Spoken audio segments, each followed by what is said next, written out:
Most of us experience a lack of confidence at one point or another in our careers. For example, questioning how we stack up with peers or how they might judge our contributions. But when these questions linger or are allowed the opportunity to feed on our insecurities, they can coalesce into something more harmful than simple self-doubt. Welcome to BoardVision, the official podcast of the NACD, the National Association of Corporate Directors. On this show, we share perspectives from leading corporate directors and discuss what makes boards effective, how they can help companies face challenges today, and become future ready. In this episode, Keith Dorsey, a board member and author, sits down with NACD advisor Susan Paley to discuss imposter syndrome and self-doubt in the boardroom. They define what imposter syndrome is, how it manifests among directors, and how to tackle it both individually and with peers. Have you heard about the benefits of NACD's certification program? Today's boards operate in a dynamic and rapidly evolving world. The National Association of Corporate Directors provides directorship certification that sets the standard for high-impact board directors. It's more than certification.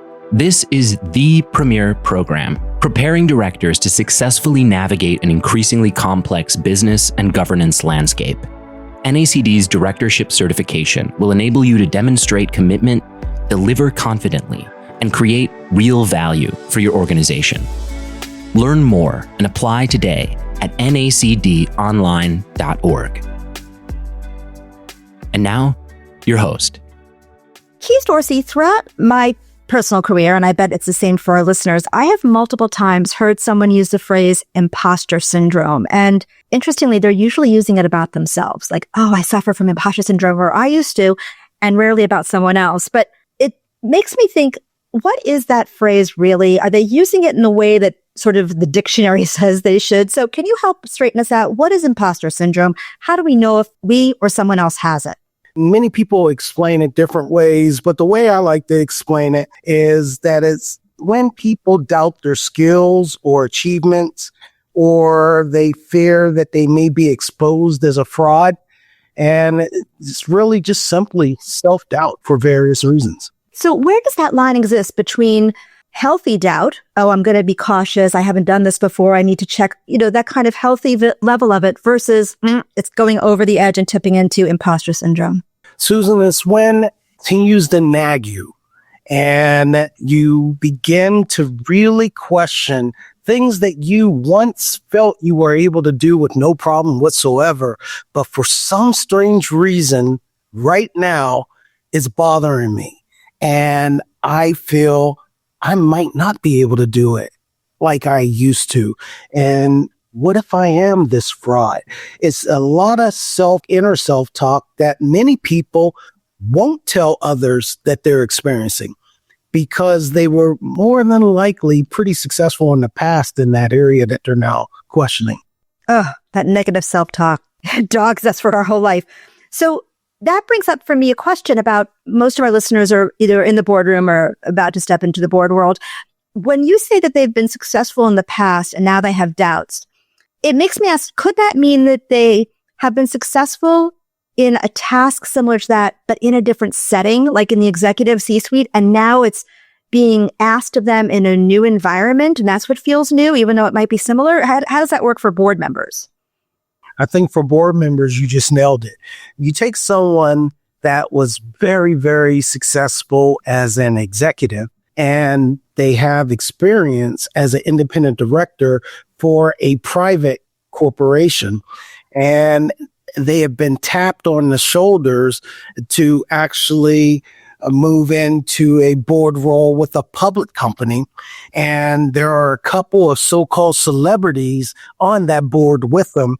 And even though they have been a committee chair on a private board and a actual chair of a private board, in this example, they move over to a public board and they start to question themselves. Am I as good as those other 8 people sitting around the table with me? What if they think I'm a fraud? And so that's where that comes from. You take someone that has been very successful, they've done it before, but something slightly different. And sometimes it could just be, it's a different board. And yeah, I've been great. I've served on a public board before, and now I am on this public board, but these people have been doing this much longer. And this is a large cap public board. And should I be here with them? That's how it shows up. Interesting. So I hear factors like environment. Oh, I'm sitting in a different seat, in a different room, in a different level. I hear environment in terms of people and who we're surrounded with, and we can get all up in our own head about it. Okay, so this could hit anybody in a board or not on a board. And I'm curious, you've done research in this area. What do you think the origins of this are? Why am I successful and confident till X point in my life, and then I start to have this extreme self-doubt creep in and fall into the syndrome? Unfortunately, this comes up sometimes with women on boards, and I don't want to go sideways with the conversation, but occasionally women are challenged on boards when they ask a question. Sometimes someone on the board will say, well, that's too tactical. That's not strategic. And then 15 minutes later, a male on the board may ask a similar question or the same question in a different way, and they end up talking about that topic for 15 minutes. Now it's strategic, not tactical. Well, it's strategic and not tactical. And in that example, the woman will say, maybe there's no unconscious bias there. Maybe I didn't ask it in the right way. And then the self-doubt creeps in. So we talked about how you can tell internally that you've got it, some of the telltale signs of these new feelings. Talk to me, if you would, about when does what's inside of us start to creep to the outside? Like, how does someone else know, or do they know that I'm sitting in that boardroom experiencing this? They don't always know, because oftentimes you were brought onto that board for a reason, and the doubt that you're experiencing is self-doubt. And it may not appear to others that you're experiencing that. They still believe in you the way that they initially believed in you when they brought you on. So that's one example. They may not know. When people are experiencing imposter syndrome, they may not speak as often as they used to. And so now they're being quiet.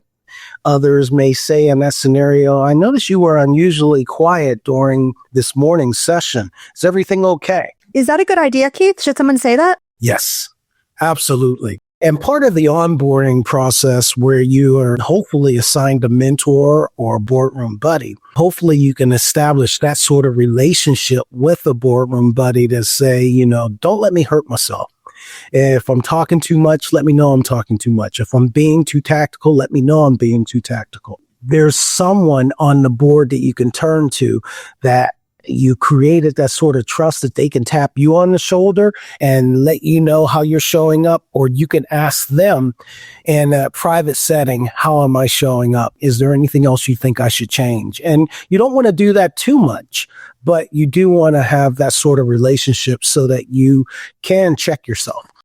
That is such precious advice, Keith. I mean, in so many conversations, probably every single time I host a podcast and have an in-depth conversation with a guest like yourself, it ultimately at some point in a half hour comes back to, oh yeah, this is why we build relationships. The benefits are multiple. Yes, absolutely. So how widespread is this imposter syndrome? If I walked into any generic boardroom of 10 or 15 people, how many around the table are secretly harboring this challenge? We all experience it, whether it's personally or professionally. We all have those moments of self-doubt at a certain period of time. Does it get to the level where it's nagging and it's what we may call imposter syndrome, or is it something that's fleeting? I think we all experience it from time to time. And the way that you can uncover that is when you do have people that you trust in your life, whether personally or professionally, that mentor, that sponsor, that ally, ask them that question. Every professional athlete has those periods of time, even no matter how cocky they may seem, where there's some self-doubt. It happens. The question is, can you recognize it and begin to do things differently to overcome it and not let it spiral out of control? And it may show up, like I said, by someone being unusually quiet. It could show up completely opposite way, where they're unusually chatty. We used to have when I ran very large sales teams and we asked for a quick update from the leaders that talked the most had the least to say. Well, I was gonna ask you. You said to me a minute ago, if there's a lot of cockiness in their voice, and you said even athletes. You said athletes, no matter how cocky they are. And I thought, whether it's board leaders or pro athletes, is there perhaps an inverse relationship? The cockier they are, the more imposter syndrome they have, or is that just me guessing? I don't know. Has anything borne that out? Not always. No, we can't make that correlation completely. They may just be who they are. Thank you for showing up. So you said we all, maybe not all on the same day in the same meeting, but we've all experienced imposter syndrome, which of course leads me to say, at two, have you even had this, Keith? Absolutely. And, sometimes that comes from a promotion, even a new board, a different type of board. I think we've all experienced it. And for me personally, I experienced it a bit when I left corporate America and I started this third chapter of mine, this portfolio career, and it showed up when I felt like I lost my identity. I didn't know my identity was into being a corporate executive. And when I was no longer a corporate executive, I began to deal with a little bit of imposter syndrome about, well, if I'm not that, who am I? Am I ready for this next chapter? So it shows up. It's a beautiful example, Keith, because I've spoken to a number of people who started their second chapter, the third chapter, and they cannot anticipate in advance with their intellectual mind what it's going to feel like to look at their LinkedIn profile and have no title to put under their name or a name badge at a conference. Then they begin to realize how aligned we are with what we're doing and what title we have. So I think that's a really clear example. What I would question is, by the way, again, in that example that you gave us, you described as experiencing a new environment. I said earlier that could be the room you're in or the people you're with, and here it was the chapter you were inhabiting of your life. Yes. So what it led me to think about was this term. We've used it a few times in this discussion, imposter syndrome. I don't know that everyone loves the term. They might say it. Have you had people push back when you discuss this and say, I don't like that? I've heard a couple of people say, I don't like that term. And I wonder what kind of reactions. I can imagine board members feeling a little relieved, like, oh, good, there's a term for this. I feel seen. I feel like I'm not alone. Other people saying, I resent that implication. What are you talking about? And what kind of reactions have you experienced? I think you nailed it right there. There are people that don't believe in it. There are people that say it's oversimplified. There are people that say that there's not a panacea for it and that you need more counseling to get through it. So there are many different schools of thought when it comes to it. And ultimately, regardless of all the noise around it, it really comes down to what are you experiencing and why? How is this different from before? And what are you prepared to do differently moving forward to get through this? And to have some sort of framework to actually get through it and talk to others about what they see and what they believe. And you'll begin to make the shift to, you know what? I am this good. I do deserve to be here. But you have to go through a period of reflection and some exercises to get your mojo back again. How deep do you think that work has to be? To someone who's really interested in introspection, that sounds very attractive. And to somebody who would like to leapfrog right over that, it feels like a big eye roll. Like, really? Do you have any other options? I mean, how deeply does a person need to go into themselves? I think they have to go pretty deep, at least enough to understand the before, the during, and the after. You know, what was I like before and why wasn't I experiencing it? What triggered this today and why did it trigger me? And what do I have to do tomorrow to get beyond this? I don't think you can skip those steps in order to get through it. And some people don't. Some people, if you notice someone that got promoted, and whether that was a glass cliff type of promotion or not, and then go back to doing what they were doing before because it was way too uncomfortable being uncomfortable. And they couldn't make that switch over. And sometimes it's just easier to go back to autopilot and do what you've done before. So some people won't do the hard work and maybe not recognize what they're going through and just write it off as, I'm not ready. Yeah, muscle memory will kick in and keep doing what you're doing, right? I think that what you described was really actionable. You said 3 steps of what you might want to reflect on and write down. What came up for me is that there may not be a need to fast action this and get it all done in one sitting. You might want to start with noticing, oh, how did that feel at 2:30 this afternoon at that board meeting when he said X and I thought Y? You start noticing what your reaction is. That's what I heard you saying, is that you say, oh, what was I feeling, right? Yes. There was a trigger. What was it? And you have to reflect to figure out what it was. One, so that when it happens again, you don't end up right back to the point that you are this time, but to recognize what the trigger was and then do something differently about overcoming it in the future or blocking it from happening again in the future. And maybe this is the leadership coach in me saying this, but I couldn't help but think, I'd wonder if that person can name another time in their life when they had that kind of feeling. They may not even want to label it imposter syndrome, but, I had that same ick creep up in me, in my gut, when I was feeling the way I felt today, and start to look at how they moved through that and what was at play there. Most can and have. I wrote an article for Harvard Business Review a couple years ago called "You're Not Powerless in the Face of Imposter Syndrome." And the article was talking about what's imposter syndrome. And it was based off of research. I did a research study, and in that study, I uncovered these themes that the people I interviewed actually exposed about how they overcame obstacles throughout their life, early life, career, and in the boardroom. And what I uncovered from those themes, it all led to this word moxie. And moxie pretty much, I guess the best way to explain it reflects the intensity of motivation and is related to, but also distinct from traits such as grit, self-control, and the ability to overcome procrastination.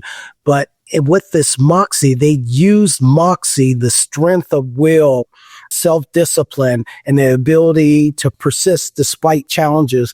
They use this moxie to overcome their imposter syndrome. And one of the first steps that really came from out of this that people should do is to utilize their strengths they forge through their culture-based hardship. So to really think about times in the past that you experienced this sort of obstacle that you overcame, and how did you overcome it? What did you do? And then use what you've done in the past, which takes reflection to figure that out, and use that now and use it in the future to overcome your hardships and your imposter syndrome. So you're really creating your own how-to manual for yourself through this Moxie tool. Yes. Based on your history. Yes. And research. Interesting. I'm guessing then that the extent of the toolbox can be expanded around the framing of Moxie, but that it looks different for each individual because each individual has a different sense of history and their own what Moxie looks like, and it's never going to be duplicated. Is that how it goes? That's true. How did it show up? So can it be learned? Some of it's innate. You don't even know you're doing it. You just did it. Some of it can be learned by watching others do it and then emulating. And so the second example that I give, not example, but step that I give and using Moxie to overcome imposter syndrome is to give yourself permission to play. And so by learning how others have done things and then emulating them, if it's a fit for you, it's not a fake it till you make it sort of situation, but it's about authentically growing into new roles by trying new behaviors and new steps and gaining confidence and allowing yourself time and space for future development. That's another way to build that confidence up. And oftentimes the imposter syndrome is that self-doubt and a lack of confidence that may or may not be warranted. So Keith, what you're saying is interesting. A lot of us have heard advice over our lifetime or our career. Just fake it till you make it. You got this. You got this. What you're suggesting is that it's a different technique, that we're like test driving a variety of approaches. How does that serve to build our confidence versus actually just build our experience? Like, does it matter how we're going to get there? It comes down to exercising a muscle and developing a muscle. And that muscle may have been there in the past, But for some reason, because you haven't used it, that muscle has atrophied. You're not faking it till you make it. You're exercising that muscle until that muscle is strong again and you feel confident. If we don't use certain things, we lose it over time and we have to work it out. And that's what the whole play, giving yourself permission to play is about, working out a muscle. And then the third thing that I recommend to people is to tune out the naysayers. There are people who are, if you watch Harry Potter, they're dementors. They just want to hurt you. They want to make something sting. They don't like how great you show up, and they'll just lob a zinger over at you to bring you down a peg or two. That could have been the trigger. Watch out for those naysayers. Figure out who to listen to, who to accept advice from, and who not. And one of your biggest naysayers oftentimes is yourself. And you have to recognize when you're beating yourself up and do something differently about it. And it may require, with some naysayers, pruning. And by pruning or deadheading branches that are no longer producing, or relationships that no longer serve you well, by pruning those, it affords you the opportunity on those healthy branches to grow. And that's, the third step there is to tune out those naysayers. Wow. I love that whole step-by-step you just gave us. And somehow I even felt better as you took us through the journey. I was like, oh yeah, that muscle, I feel it. So you gave us some hints at the beginning of the conversation about what the telltale signs are of somebody who's experiencing imposter syndrome, either inwardly where they can recognize it in themselves, or outwardly if I'm across the table from them. What conversely would it look like if I could tell that somebody I'm close with in the boardroom is quietly making progress there across the table, if they're coming out of their imposter syndrome by following your suggestions? What does that look like? You could see it in their nonverbals. They're not slouched. They're engaged. They're writing things down. They're chiming in. They're asking thought-provoking questions. They're not talking just to hear themselves talk. And so you got to watch out for that, because the opposite of imposter syndrome is something they call Dunning-Kruger. And basically that Dunning-Kruger effect is where you're overconfident. You shoot from the hip.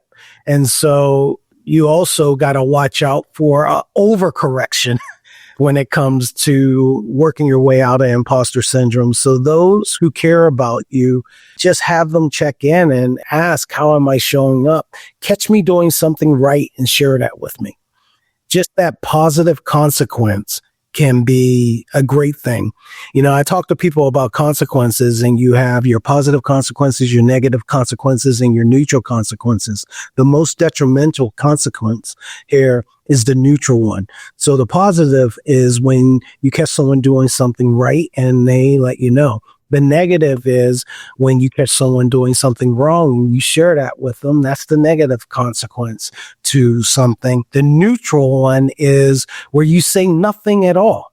You don't let them know they did something great. You don't let them know they did something bad. And if someone's dealing with imposter syndrome and your ally, your sponsor, your mentor, your boardroom buddy doesn't say anything at all, then that imposter syndrome can fester even longer via the neutral consequence. So interesting. Saying nothing is saying something. It really is. Saying something really bad.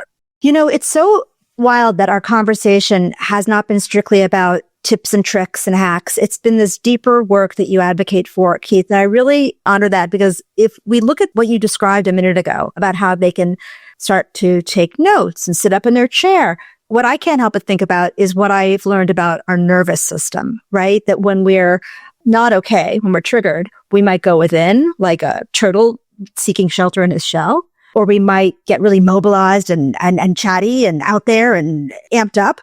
But when we're just engaging, commenting, listening, taking a note on our notepad, engaging is, I would think, like you've described, a healthy interaction, yeah? And a healthy sense of self. Yes, and find that happy medium.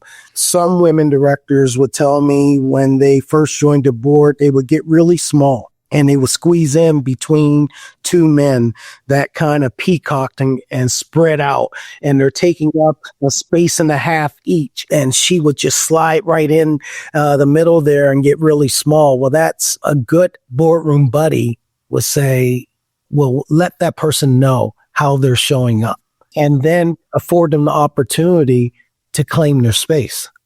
And that could be more like a prophylactic to imposter syndrome. So interesting. I love this boardroom buddy idea for more reasons than I thought when I walked into the conversation. Sure. You know, I just want to revisit for a second the question of, you touched on this earlier, who is very likely to have this? You described some individual personal causes and triggers for this. As you mentioned, a woman squeezing in between two men.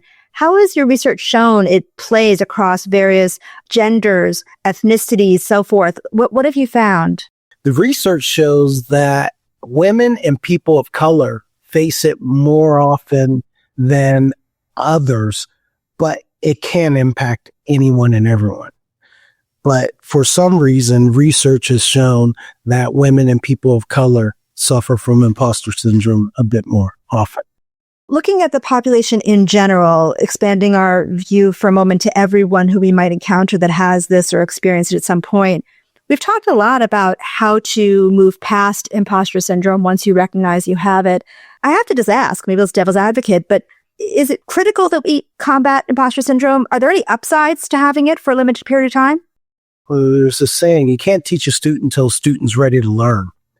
And when you experience a bit of imposter syndrome, it forces you to reflect, like we talked about before, and put you in a position where you realize, wow, I doubt myself and I need to do some things differently to get out of this. And in doing so, I'm learning different things. So, you know, life deals you lemons. The question is, what are you going to do with those lemons? And with a bit of imposter syndrome, you actually can make a bit of lemonade. Wow, another learning opportunity. If you treat it as such. I know I'm saying a lot of sayings here, but there's another saying that life is 10% what happens to you and 90% how you react. That's the part you can control. And so when you think about imposter syndrome and the steps to overcome it, that's the 90%. That 10% is that trigger that caused it to begin with, but ultimately you're in control. Ultimately, you're in control. What a great way to wrap up our conversation. Well, thank you so much for walking us through this incredibly, deep level of thought about this imposter syndrome matter. Thank you so much, Keith. Thank you. It's been great. That concludes this episode of BoardVision. We hope you enjoyed listening. Please subscribe and join us next time. Until then, visit NACDonline.org to stay informed about the latest resources NACD has to offer, such as memberships, certification, national or chapter events, and our content, including reports, articles, and Directorship magazine. That's NACDonline.org. Thank you for listening.